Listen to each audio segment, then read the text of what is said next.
नमस्कार, सप्ततारा न्यूजमध्ये आपले स्वागत आहे। न्यूज बुलेटिनमध्ये जाणून घेऊया आजच्या ठळक घडामोडी। सत्तेतील राजकीय पक्षांची पक्ष संघटना वाढवण्यासाठी धडपड, दुष्काळी परिस्थितीकडे लक्ष देण्यास सरकारला वेळ नाही। आमदार शशिकांत शिंदे, सध्या राज्यात सरकार आहे तरी कुठे? सत्तेत सहभागी असलेल्या तिन्ही पक्षांना आपापली पक्ष संघटना बळकट करायची आहे, पक्ष वाढवायचा आहे। पक्ष वाढीकडे ते लक्ष देत आहेत। सर्वसामान्य जनतेचे प्रश्न, दुष्काळाची दाहकता, पाणी टंचाई हे विषय पाहण्यास वेळ नाही, सरकारकडे पैसा नाही, अशी टीका माजी मंत्री आमदार शशिकांत शिंदे यांनी केली। लासुर्णे तालुका कोरेगाव येथील आपल्या निवासस्थानी रविवारी दुपारी 1:30 वाजता आमदार शिंदे यांनी पत्रकारांशी संवाद साधला। असं म्हणणं आहे की सरकार आहे कुठं मला कळत नाही। आज या देशामध्ये, राज्यामध्ये जे काही कृती कार्यक्रम घेतले, आता राज्यामध्ये कृती कार्यक्रम घेतल्याशिवाय पैसे कुठे आहेत? दुसरं, आता एप्रिलची दाहकता बघितली, मे मध्ये याच्यापेक्षा दाहकता होणार आहे। या नियोजनासाठी सातारा जिल्ह्यामध्ये टंचाईची बैठकच झाली का? टंचाईच्या बैठकीमध्ये आढावा झाला का? त्या आढावासाठी पैसे आलेत का? आणि आढावासाठी पैसे झाले असेल तर अनेक गावाची, खटाव तालुक्यातल्या अनेक गावांनी आजही टँकरची मागणी केलेली आहे। कोरेगावच्या अनेक गावांनी टँकरची मागणी केलेली आहे। मग त्याचा प्रस्ताव आज मला वाटते मागच्या वेळेला जेव्हा दुष्काळाची परिस्थिती निर्माण झाली तेव्हा तो अधिकार त्यांनी डायरेक्ट तहसीलदारांना, प्रांतांना दिला होता। तो अधिकार जर अजूनपर्यंत मिळाला नसेल, तो अधिकार लगेच देण्याच्या बाबतीमध्ये कृती आराखडा तयार झाला नसेल तर मला वाटतं दुर्दैव आहे। म्हणून आमचे ज्या ज्या गावाचे अर्ज पडलेले आहेत टँकरचे, ते टँकरचे अर्ज महिना जर त्याचे मंजूर होत नसेल तर मला सरकार कुठे आहे मला कळत नाही। ते नियमानुसार लोकशाहीच्या असलेल्या या मूल्यांकनामध्ये आमसभा ही वर्षातून घ्यावी लागते। गेल्या अनेक वर्षापासून आमसभा बऱ्याच राज्यामध्ये असलेल्या बऱ्याच जिल्ह्यामध्ये होत नाही। दुसरी गोष्ट अशी आहे की आता जनता दरबाराच्या मधून प्रश्न सुटत असेल, आनंद आहे, परंतु ते करत असताना त्याचा रिझल्ट हा काय होतो हे बघणं गरजेचं आहे। काय झालं, आता प्रत्येकाला वाटतं की आपलं सरकार आलेलं आहे, 3 पक्षाच्या लोकांना, आणि त्या वाटतं आपणच मुख्यमंत्री आहोत, आपणच मंत्री, अशा आविर्भावामध्ये प्रशासनाच्या यंत्रणेला ते वापरत आहे। त्यामुळे सामान्य लोकांसाठी त्या प्रशासनाचे अधिकारी कधी मिळतात हा खरा एक विषय आहे। कारण मंत्र्यांचे दौरे आले, मुख्यमंत्र्यांचे, उपमुख्यमंत्री दौरे आले, सगळे आले, महिन्यातले 15-15, 20-20 दिवस जर अधिकारी त्या ठिकाणी नुसत्या त्या दौऱ्यामध्ये जर अडकून बसले तर जनतेचे प्रश्न कधी सोडवणार हा पहिला प्रश्नचिन्ह आहे। मान तालुक्यातील तेलदरा, भांडवली येथील वृद्ध शेतकरी ज्योतिराम शिंदे यांचा उष्माघाताने मृत्यू, दहिवडी पोलीस ठाण्यात नोंद। मान तालुक्यातील तेलदरा, भांडवली येथील वृद्ध शेतकऱ्याचा उष्माघाताने शेतातील आंब्याच्या झाडाखालीच मृत्यू झाला। या प्रकरणी अकस्मात मयत अशी नोंद शनिवारी दुपारी 2 वाजता दहिवडी पोलीस ठाण्यात करण्यात आली आहे। मान तालुक्यातील उष्माघाताची या वर्षाची पहिली घटना असून दिवसेंदिवस उष्णतेची दाहकता वाढू लागली आहे।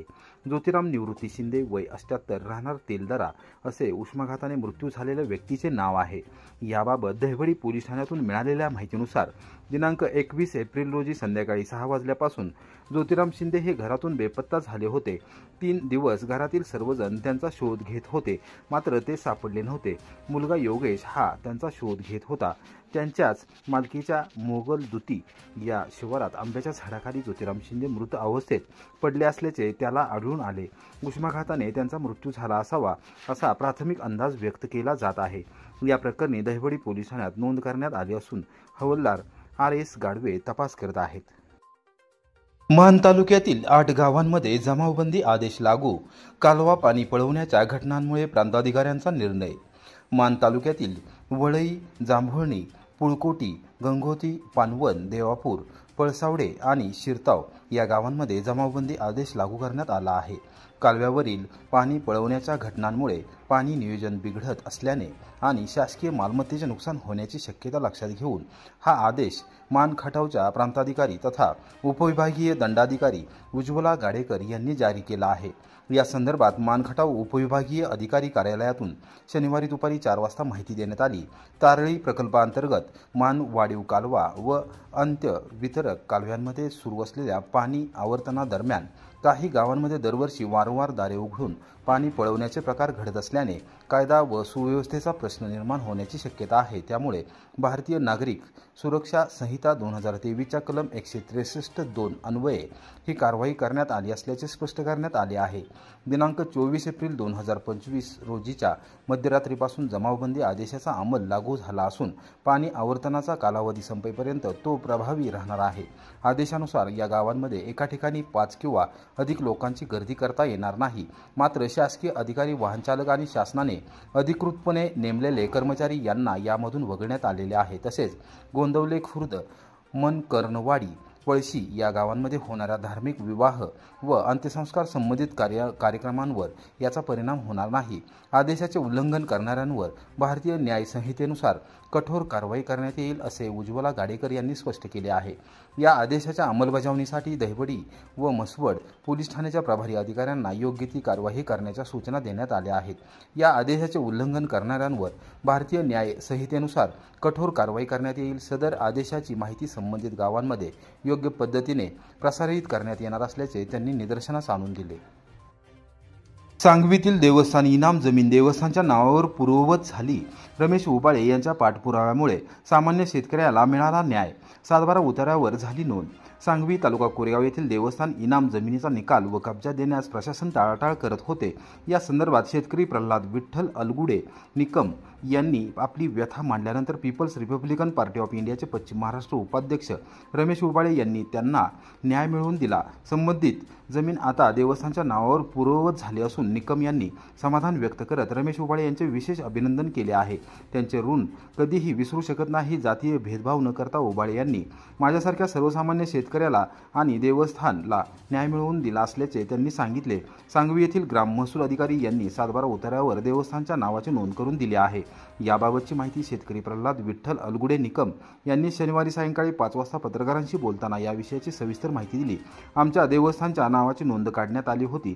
सातबारा उतार्यावर देवस्थानची पुन्हा एकदा नोंद व्हावी यासाठी आम्ही सातत्याने वेगवेगळ्या मार्गाने तहसीलदार कार्यालय, प्रांताधिकारी कार्यालय आणि सातारच्या जिल्हाधिकारी कार्यालयात पाठपुरावा करत होतो, मात्र आमची दाद लागत नव्हती।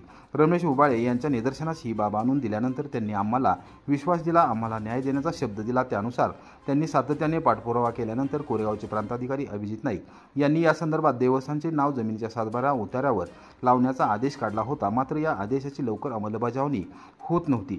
रमेश उबाळे यांनी प्रशासनाला निर्वाणीचा इशारा दिल्यानंतर प्रशासकीय यंत्रणा गतिमान झाली आणि तातडीने ग्राम महसूल अधिकारी यांनी देवस्थानची नोंद सातबारा उतार्यावर केली। कुमठेचे मंडलाधिकारी यांनी ती नोंद कायम केली आहे। एकूणच रमेश उबाळे हे देवाच्या रूपाने आम्हाला भेटले आणि त्यांनी आम्हाला न्याय मिळवून दिला असल्याचे प्रल्हाद विठ्ठल अलगुडे निकम यांनी सांगितले। रमेश उबाळे हे अत्यंत अभ्यासू आहेत। त्यांनी जातीपातीच्या व्यवस्थेच्या विरोधात आमच्यासारख्या सर्वसामान्य शेतकऱ्यांनी दाद मागितल्यानंतर तातडीने आमच्याकडील सर्व कागदपत्रांचे बारकाईने अवलोकन केले आणि प्रशासकीय पातळीवर अधिकाऱ्यांना याबाबत सूचित केले। त्यांनी प्रशासनाला देवस्थानची नोंद जमिनीच्या सातबारा उतार्यावर करण्यासाठी अल्टिमेटम दिला होता। रमेश उबाळे यांनी आक्रमक पवित्रा घेतल्यानंतर प्रशासन गतीने हल्ले। सांगवी येथील जमीन ही रामदास स्वामी देवस्थान आणि किन्ही देवस्थानची होती। सदरची जमीन करण कसण्यासाठी निकम कुटुंबियांकडे होती, मात्र काही वर्षांपूर्वी कोणत्याही प्रकारची प्रशासकीय परवानगी न घेता स्थानिक तलाट्याला हाताशी धरून काही व्यक्तींनी खरेदीपत्र करून घेत जमीन नावावर करून घेतली गेली होती। ही बाब उबाळे यांनी प्रशासनाच्या निदर्शनास आणून दिली। प्रांताधिकारी अभिजित नाईक यांनी सदरची जमीन पूर्ववत देवस्थानच्या नावे करण्यासाठीची संपूर्ण प्रक्रिया जलद गतीने पूर्ण करून घेतली। त्यानंतर या संदर्भातले आदेश काढले।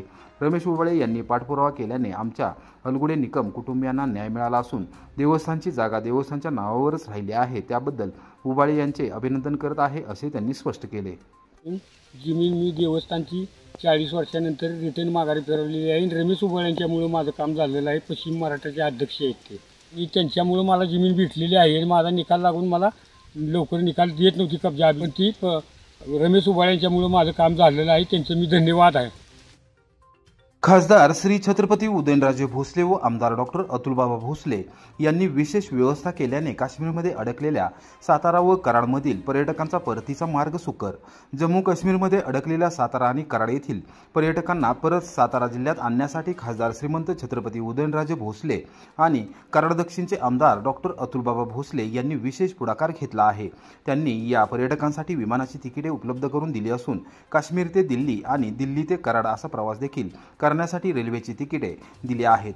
एकूणच पर्यटकांची व्यवस्था करून त्यांना दिलासा देण्यात आला आहे. या संदर्भात आमदार डॉक्टर अतुलबाबा भोसले यांच्या जनसंपर्क कार्यालयातून शनिवारी सकाळी 10:30 वाजता माहिती देण्यात आली. कराड आणि सातारा येथील पर्यटक जम्मू काश्मीरमध्ये अडकले असल्याची माहिती मिळताच आमदार डॉक्टर अतुलबाबा भोसले यांनी खासदार श्री छत्रपती उदयनराजे भोसले यांच्या निदर्शनास ही बाब आणून दिली. त्यानंतर तातडीने केंद्र सरकारच्या माध्यमातून या पर्यटकांबरोबरच संपर्क साधण्यात आला. त्यांच्या अडीअडचणी जाणून घेतल्यानंतर विशेष विमानाच्या तिकिटांची व्यवस्था करण्यात आली. काश्मीर ते दिल्ली असा विमान प्रवास या पर्यटकांना उपलब्ध करून देण्यात आला आहे. दिल्लीत त्यांच्या वास्तव्याची व्यवस्था स्वतंत्ररित्या करण्यात आली असून दिल्ली येथून कराडपर्यंत रेल्वेद्वारे प्रवासाची तिकिटे उपलब्ध करून देण्यात आली आहेत. एकूणच आपण लोकप्रतिनिधी या नात्याने समाजाचे काहीतरी देणे घेणे लागतो या भावनेतून हा निर्णय घेण्यात आला आहे. जोपर्यंत पर्यटक आपल्या घरी परतत नाहीत तोपर्यंत आपल्या मनाला शांतता लाभणार नाही. त्यामुळे त्यांच्या परतीच्या प्रवासासाठी विशेष व्यवस्था करण्यात आली असल्याची आमदार डॉक्टर अतुलबाबा भोसले यांनी सांगितले.